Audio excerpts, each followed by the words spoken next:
Mohapatra cartoon. Dhanpuri गांव में बहुत पुरानी एक चुड़ैल रहती थी जिसके बड़े बड़े पैर और पंजे थे। चुड़ैल जहाँ जहाँ पंजे रखती है बहुत बड़ा गड्ढा हो जाता था। धनपुरी में चुड़ैल का इतना खौफ था कि लोगों ने घर से बाहर निकलना बंद कर दिया था। सौरभ अपने कमरे में आराम कर रहा होता है, तभी उसे कुछ आवाजें आती हैं और उसका बेड हिलने लगता है। अरे अरे अरे अरे ये क्या, भूकंप आ रहा है क्या? सौरभ बाहर जाकर देखता है। उसकी नजर एक चुड़ैल पर पड़ती है जिसके पैर बहुत लंबे होते हैं। जैसे जैसे वो कदम आगे बढ़ाता, वहाँ पर बहुत बड़ा गड्ढा हो जाता है। सौरभ ये देख बहुत घबरा जाता है और डर जाता है। अरे बाप रे, इतनी बड़ी चुड़ैल! ये तो लगता है पैरों की धमक से ही मुझे मार देगी। तभी चुड़ैल की नजर सौरभ पर पड़ती है और वो उसकी खिड़की से अपना हाथ अंदर ले जाकर सौरभ को पकड़ लेती है। सौरभ चिल्लाता रहता है, कैसे जाने दूं? तूने तो मुझे देख लिया है, अब तू सबको बता देगा कि रात को मैं ही आती हूँ, तो मैं कैसे छोड़ दूं? सौरभ डरते हुए कहता है, नहीं नहीं बताऊंगा, नहीं बताऊंगा मैं किसी को नहीं बताऊंगा। पक्का पक्का, तो मुझे जाने दो, मुझे जाने दो। सौरभ के इतना कहते ही लंबे पैरों वाली चुड़ैल उसे जमीन पर छोड़ देती है और उसे भागने को कहती है। चल भाग, जितना दूर भाग लेगा तेरी मौत उतनी लेट होगी। भाग भाग भाग। सौरभ भागने लगता है। चुड़ैल अपना दाहिना पैर आगे बढ़ाती है और सौरभ उसके पैर तले दब जाता है और जमीन में धंसकर मर जाता है। चुड़ैल बहुत तेज हंसती है और चली जाती है। अगले दिन जब सौरभ की माँ उसको जगाने आती है तो वहाँ सौरभ को ना पाकर वो घबरा जाती है और खिड़की के बाहर देखने लगती है। तभी उसके घर एक आदमी आता है। अरे सौरभ की माँ, सुनती हो? जल्दी नीचे आओ, तुम्हारा बेटा वहाँ मरा पड़ा है, जल्दी आओ। सौरभ की माँ भागते हुए नीचे आती है और जाकर देखती है कि उसका बेटा जमीन में गड़ा है और मर गया। सौरभ की माँ बहुत रोती है। सभी गांव वाले बड़े बड़े गड्ढों को देखते हैं और हैरान रह जाते हैं कि किसी के इतने बड़े पैर कैसे हो सकते हैं। शायद कोई बड़ा राक्षस आया था, उसी ने सौरभ को मारा है। अरे भैया, पता है, सौरभ को एक चुड़ैल ने मार दिया है। बेचारी उसकी माँ बहुत रोई, बहुत रोई। चुड़ैल हमारे गांव में? कब? रात को तो मैं भी आया था, मुझे तो कोई नहीं दिखी थी। हाँ भैया, बहुत खतरनाक है। हम तो जा रहे हैं, आप भी समय से घर चले जाओ। राज को उसकी बातें फालतू लगती हैं और वो धीरे धीरे घर जाने लगता है। राज बहुत थक गया था और कोई गाड़ी देख रहा था।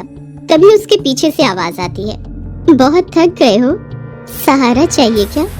हाँ, क्यों नहीं, आपकी इतनी प्यारी आवाज है, सहारा तो बहुत ही प्यार भरा होगा। राज पीछे मुड़कर देखता है, उसे लंबे पैरों वाली चुड़ैल दिखती है। राज चिल्लाने लगता है और भागने लगता है। भागो भागो भागो, कितना भागोगे? मैं एक पैर लाऊंगी और तुम जमीन में गड़ जाओगे। बचाओ बचाओ, लंबे पैर वाली चुड़ैल से मुझे बचाओ। राज भागते भागते अपने गांव की ओर जाता है। उसके चिल्लाने की आवाज से सारे गांव वाले बाहर आने लगते हैं। राज को चिल्लाते हुए देख गांव वाले उससे पूछते हैं, क्या हुआ राज, तुम चिल्ला काहे रहे हो? हैं? जैसा कौन भूत देख लिया हो, ऐसा है क्या? अरे भैया, भूत ही समझो, इतनी लंबी चुड़ैल जैसे मानो आसमान छू रही हो। इतने लंबे लंबे पैर, जान बचानी है तो भागो। गांव वाले डर जाते हैं और हाथों में मशाल ले लेते हैं। लंबे पैर वाली चुड़ैल राज के पीछे पीछे गांव में भी आ जाती है। गांव वाले बहुत घबरा जाते हैं और इधर उधर भागने लगते हैं। तभी चुड़ैल अपने पैर पटकती है, सब तरफ आंधी आने लगती है। बताओ राज, तुम इनसे मदद मांगने आए और ये तो खुद ही भाग रहे हैं, ये तुम्हारी क्या मदद करेंगे? राज को याद आता है कि उसके गुरुजी ने उसे एक मंत्र दिया था चुड़ैल से बचने के लिए। राज उस मंत्र को पढ़ने लगता है। मंत्र चुड़ैल के कानों में तेज तेज बड़े बड़े अक्षर की तरह जाते हैं। चुड़ैल बेहोश होने लगती है। गांव वाले अपने अपने घर में घुस जाते हैं। सुबह होते ही सब अपने अपने काम पर जाते हैं। इधर सौरभ की माँ एक बुढ़िया माई के पास जाती है। बोलो बेटी, क्या हुआ है? कोई संकट आया है क्या? हाँ माई, मेरे बेटे को एक चुड़ैल ने मार दिया, उसी के बारे में आपसे पूछने आई हूँ। मेरी मदद कीजिए, नहीं तो वो सबको मार देगी। चुड़ैल? कौन सी चुड़ैल और कब? कैसे तेरे बेटे को मारा, मुझे बता।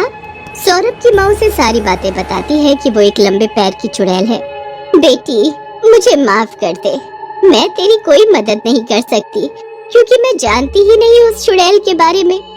सौरभ की माँ निराश होकर लौट आती है। आधी रात को लंबे पैर वाली चुड़ैल गाना गुनगुनाते हुए गांव में घुस जाती है, पर इस बार कुछ गांव के आदमी उस चुड़ैल को मारने के लिए घर से लाठी लेकर आते हैं और उसके पैरों पर वार करते हैं। तभी एक डंडा उसके घुटने के नीचे आ लगता है और वो लड़खड़ाने लगती है। गांव वाले समझ जाते हैं कि इसकी कमजोरी कोई मंत्र नहीं बल्कि ये इसके लंबे पैर हैं, जिन पे मारने से ये चल नहीं पाएगी। चुड़ैल वहाँ से भागने लगती है। उसके भागने से पूरा गांव हिलने लगता है, जैसे बहुत तेज भूकंप आया हो। अगली रात फिर लंबे पैर वाली चुड़ैल आती है और जोर जोर से चिल्लाती है। कहाँ हो सारे, आओ, मुझे भूख लगी है, तुम्हें खाकर ही मेरी भूख मिटेगी। आओ सारे आओ। घर से कोई बाहर नहीं निकलता, सब अपने घर में डरे बैठे होते हैं। अगर तुम लोग बाहर नहीं आए तो मैं तुम सबकी गाय और बकरी खा जाऊंगी। बाहर आओ। चुड़ैल देखती है कोई बाहर नहीं आ रहा होता। गांव के लोग ये सब देखते ही बाहर आ जाते हैं। अपने पालतू जानवरों को मरता देख गांव वाले बाहर आने लगते हैं। तभी वहाँ बुढ़िया माई आ जाती है। सब लोग बुढ़िया माई के पीछे भागते हैं और चिल्लाते हैं, बचाओ बचाओ माई, बचाओ हमें चुड़ैल से। आप तो इतनी पुरानी है और सब जानती है, आप हमारी मदद करो ना, इस चुड़ैल से छुटकारा कैसे मिलेगा? वो ऐसे नहीं जाएगी जब तक मैं न कहूँ। आप ना कहो मतलब क्या है आपका? सब गांव वाले सोचने लगते हैं कि बुढ़िया माई इसके बारे में जानती है क्या। बता बूढ़ी माई, क्या तूने सच में हमारे गांव में इस चुड़ैल को भेजा है? बुढ़िया माई चुप हो जाती है, कुछ नहीं बोलती है और टेढ़ी भयानक हंसी हंसती है। बता वरना हम तुझे यही मार देंगे। बता बता, क्या तूने ही? हाँ, मैंने ही इसको यहाँ भेजा है तुम सबको परेशान करने के लिए, ताकि तुम्हारा गांव बर्बाद हो जाए और मैं उस पर राज करूं। राज करूं का क्या मतलब है? बहुत सालों पहले जो पुराना मुखिया था गांव का, उसने मुझे काला जादू और टोटका करते पकड़ लिया था और मुझे गांव से बेगाना कर दिया था। तभी मैंने सोच लिया था कि तुम्हारे गांव को बर्बाद कर दूंगी। इस चुड़ैल को मैंने ही बनाया है और ये मेरे इशारे पर ही सारे काम करेगी और तुम लोग बस देखते ही रहोगे। क्या तुम्हें अपनी गलती नहीं याद क्या, जो तुमने किया था हमारे साथ? है? हमने तो तुम्हें सिर्फ इस गांव से निकालने की गुहार की थी, लेकिन तुमने तो कितने लोगों को मरवा दिया था भूतों से। शुक्र था मुखिया का, जिन्होंने सिर्फ तुम्हें हमारे गांव में एकांत किया, सिर्फ, समझी? जो भी है, अब चुड़ैल से बचो तब बकवास करना। सौरभ की माँ वहाँ आ जाती है और फूट फूट कर रोने लगती है। उसे देख सब गांव वाले उदास हो जाते हैं। कितनी बेरहमी से चुड़ैल ने सौरभ को मारा था। बता जल्दी बूढ़ी माई, ये कैसे मरेगी? वरना इस बार हम तुझे गांव से बाहर नहीं, जान से मार देंगे। अपनी भलाई चाहती है तो बता दे। ये चुड़ैल तभी मरेगी जब इसके पैर कमजोर हो जाएंगे। अब तुम लोग देख लो कैसे कमजोर करना है। बूढ़ी माई इतना बोलकर शान से अब वहाँ से खिसकने लगती है। तभी राज उसे पकड़ लेता है और एक पेड़ से बांध देता है। अब जब तक ये चुड़ैल नहीं मरेगी तब तक तू ऐसी ही बंधी रहेगी।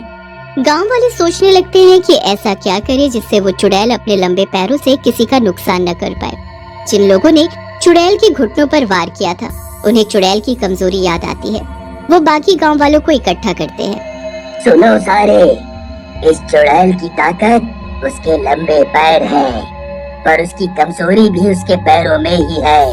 अगर हम उसके घुटनों पर मारते हैं तो वो कमजोर होती है और खड़ी नहीं हो पाती है। अगर वो खड़ी नहीं हो पाएगी तो हमें परेशान नहीं कर पाएगी, जिससे हम उस पर काबू पा सकेंगे, समझे? तुम सही कह रहे हो। फिर राज और मुखिया प्लान बनाते हैं कि चुड़ैल के घुटने के नीचे मारने से जैसे ही वो कमजोर होगी वैसे उसे नीचे गिरा देंगे और फिर उसे बांधकर आग लगा देंगे। फिर वो सारे मिलकर वैसा ही करते हैं। चुड़ैल जलकर मर जाती है। चुड़ैल को मरता देख बूढ़ी माई भी डरने लगती है और माफी मांगने लगती है। पर सौरभ की माँ अपने बेटे के बदले उसे भी चुड़ैल के साथ ही जला देती है और इस तरह गांव लंबे पैर वाली चुड़ैल से मुक्त हो जाता है।